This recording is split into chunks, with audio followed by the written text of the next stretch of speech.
Hey everybody, this is a clip from the latest episode of the Randi Rhodes Show. If you want the full episode, you can watch live on Free Speech TV, Dish Channel 9415, DirectTV 348, Sling, Roku, and AppleTV. Mary had a little man. The fault. We believe that all men are created equal. To the magnificent mosaic that is America. From radio beacon to radio beacon.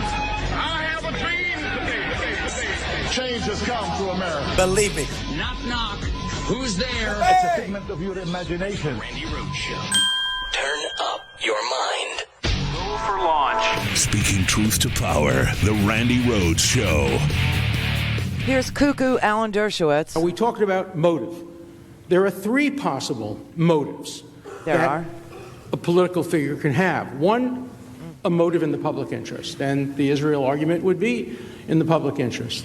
The second is in his own political interest, and the third, which hasn't been mentioned, would be in his own financial interest, his own pure financial interest, just putting money in the bank. I want to focus on the second one for just one moment. Oh, please don't. Every public official that I know believes that his election is in the public interest. And mostly you're right. Your election is in the public interest.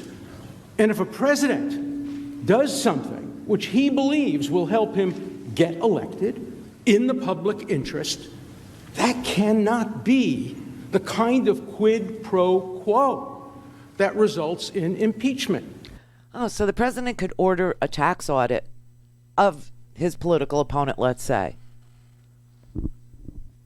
What else can the president do to his political opponent? What else? Because if the president believes his election, he is the state, and the state being preserved in the form of him, those are two bad ideas. None of those are true. Neither of those are true.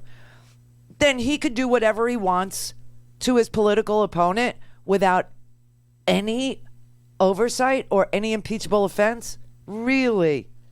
Bob in Phoenix. So what prevents the president from poisoning a political rival? Exactly. What prevents him from unleashing police power like the FBI against a political rival? Exactly. What prevents a president from just eliminating an election?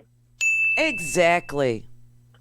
You know, the list can just go on, and this is Dershowitz's argument. Right. And this flies in the face of whatever we used to believe in. This is the feudal. That's what I'm telling you. This is literally a madman arguing constitutional ideas. You know, this is constitutional madness. Okay, this is a lie, basically, that the Constitution allows the president to be the state, and that the state acts in its own best interest and can do whatever it wants to preserve himself. What kind of sick argument is that? Well, tear it up, because it doesn't apply anymore, right? Right. Right. And that's right? why I keep telling you, we're right on the precipice. People always said to me, will you tell us when it's time to go? And I am telling you that at the conclusion of this trial, you should have a passport. If they vote no witnesses and they acquit this president on Friday, it won't be an acquittal. They'll just, vote not to hear anymore.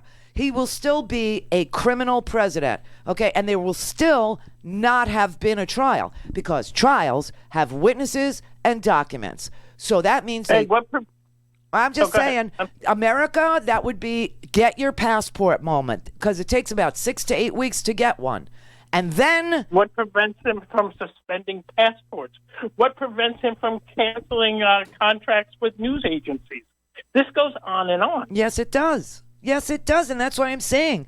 People ask me that question. When is it time? And I'm telling you, if they vote after this 4-hour debate tomorrow not to have a real trial, to have a show trial, a Soviet-style show trial with no witnesses, no documents, then it's time for people to start thinking about where they would go and how they would get there, and do they have the proper docs.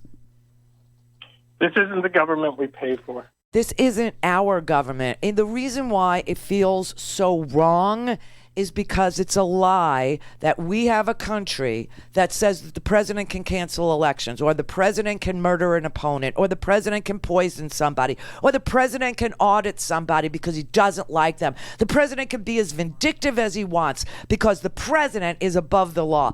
That is not America, and that's why it feels so wrong, because it's a lie.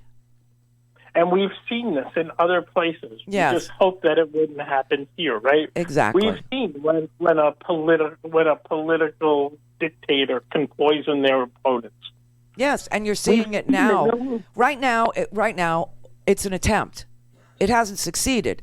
The attempt in and of itself is anti-constitutional. The attempt to do what he's doing, the attempt by these lawyers to undo the Constitution is vile. It is ugly. It is a lie, and it's totally anti-American. These arguments that they're making are anti-American arguments based on nothing that the Constitution says. Nothing. These are some of the most heinous men I have ever seen come down the pike. Dennis in California. Hi, Randy. This you just were discussing and brought this all up, and it goes right to the same line about elections. And it really feels like they're also laying the groundwork for him not to have to serve just 2 terms. Well, you know, if the Constitution goes out the window, meaning the checks and balances part of it, meaning 3 co-equal branches of government part of it goes out of it, then there's no 26th Amendment anymore. There's nothing. Right. There's nothing. Right. Exactly. Exactly. Thanks. Yeah. There's nothing. There is nothing. And, you know, I kept thinking, you know, like last night, how lucky I am that I live in a country where I have A, the intellect, and B, the wherewithal to turn in people who are abusing our system and hurting people, like the hospital situation. At least I know I could call my congressman, okay, who, you know, it's in his Ted Deutsch's district, and at least I know that he would say something and that he would help me file an inspector general's report with, Medicare, or because there's fraud going on. You know what I mean? Or that he would get involved because senior citizens, geriatric patients, are being abused because they can't speak up for themselves. And what's going on is so... But I was thinking to myself, you know, as horrible as our healthcare system is, and as disgusting as it is, in that all these geriatric patients on the cardiac floor had nobody in there to advocate for them. It's really sad.